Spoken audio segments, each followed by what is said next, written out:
দাওয়াতি মাঠে সামাজিক বিপ্লব আনার জন্য আপনার নিজের মধ্যে পরিবর্তন আনতে হবে। সেই পরিবর্তন, আকীদার পরিবর্তন তো জরুরি, সেটা তো আপনাদের হয়েই আছে। সেই পরিবর্তন হতে হবে চাল চলন, ব্যবহার, মুআমালায়। যেন আপনার ব্যবহার দেখে 10টা মানুষ দাওয়াত গ্রহণ করে, আপনার ব্যবহার দেখে 10টা মানুষ প্রভাবিত হয়, যেমন আল্লাহর রাসূল সাল্লাল্লাহু আলাইহি ওয়াসাল্লামের ব্যবহার ছিল। পৃথিবীর যারা সবচেয়ে বড় কাফের তাদের একজন হচ্ছে ফেরাউন। তাদের একজনকে ফেরাউন।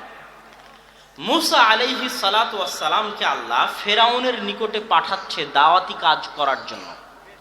মুসা আলাইহিস সালাতু ওয়াস সালামকে কোথায় পাঠাচ্ছে? বিশ্বের সবচেয়ে বড় কাফেরদের একজনের কাছে দাওয়াতি কাজ করার জন্য।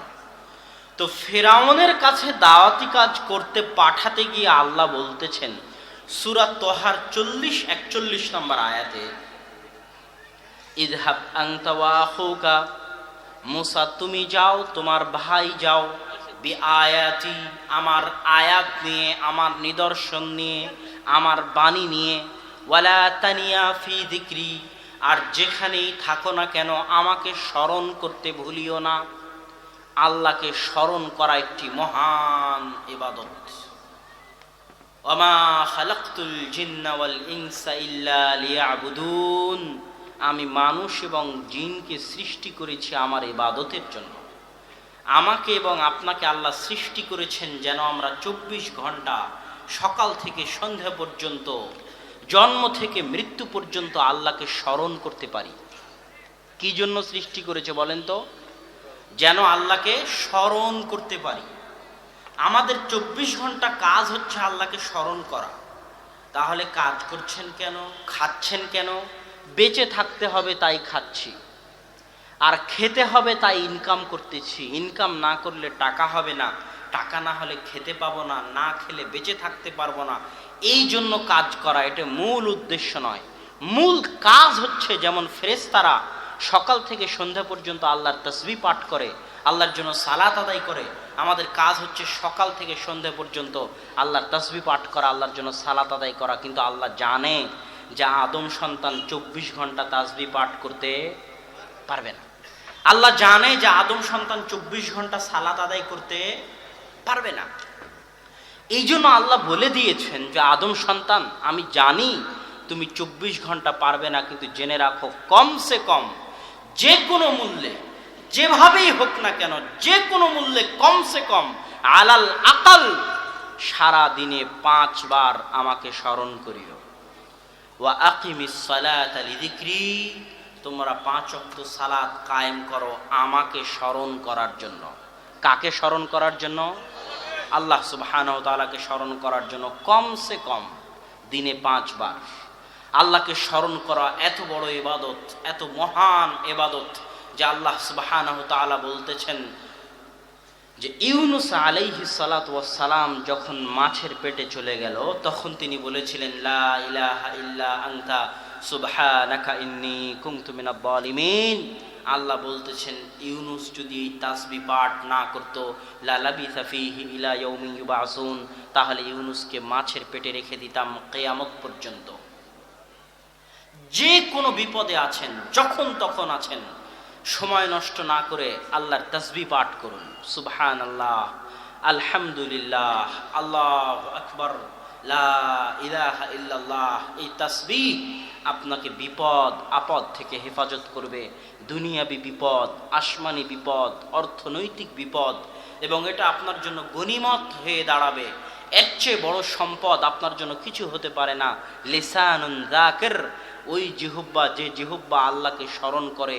আর এর সবচেয়ে বড় ফজিলত হচ্ছে আল্লাহ বলছেন ফাযকুরুনি আযকুরুকুম। দুনিয়ার মানুষ, আমি জানি তোমরা নগণ্য সৃষ্টিজীব, শুক্র কীট থেকে তৈরি করা। ইন্নাল ইনসানা খুলিকা হালুআ, মানুষকে আল্লাহ দুর্বল করে সৃষ্টি করেছেন। এখনই যদি মানুষ প্যারালাইজড হয়ে যায়, ক্যান্সার হয়ে যায়, হাসপাতাল মেডিকেলের বিছানায় পড়ে তড়পাবে, চাহে আমেরিকার বাদশাহ ট্রাম্প হোক, চাহে বাংলাদেশের প্রধানমন্ত্রী হোক, যার যতই ক্ষমতা থাক না কেন, আল্লাহ সামান্য অসুস্থতা দিয়ে দিলে সকল ক্ষমতা সেখানে অকেজো হয়ে যায়।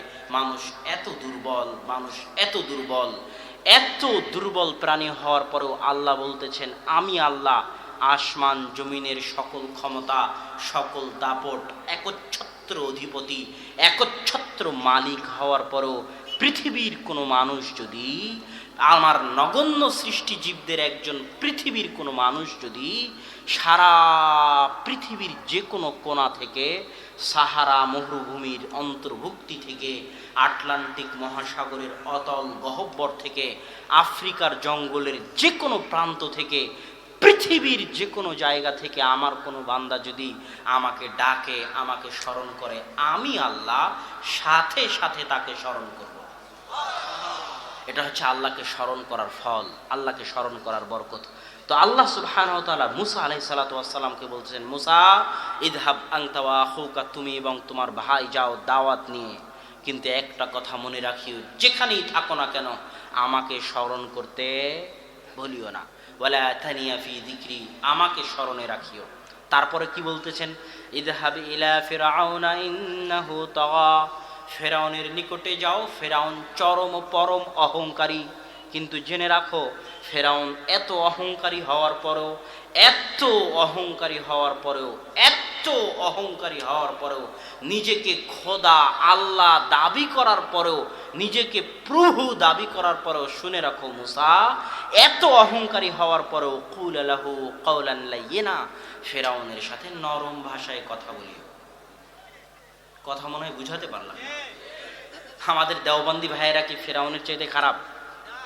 হ্যাঁ, আশেপাশে যেগুলো পীরের দরগা আছে, মাজার আছে, তারা কি ফেরাউনের চাইতে খারাপ নাকি?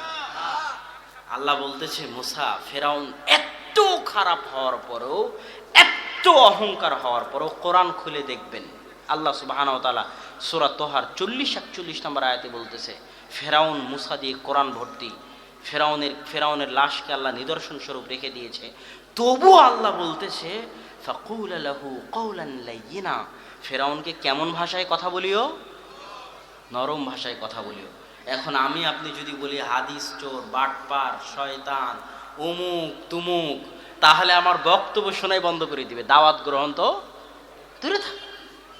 অমুক বেদাতি, তুমুক মুশরিক, তুমুক উমুক, শুধু যদি গালিগালাজ এবং খারাপ ব্যবহার, অকথ্য ভাষায় ভর্তি থাকে আমাদের মন মানসিকতা, আমাদের ব্যবহার এবং আমাদের বক্তব্য, তাহলে বিচ্ছিন্নভাবে দুই একজন হেদায়েত হতে পারে, কিন্তু সামাজিক বিপ্লব আসবে না, অসম্ভব, ঘটবে না।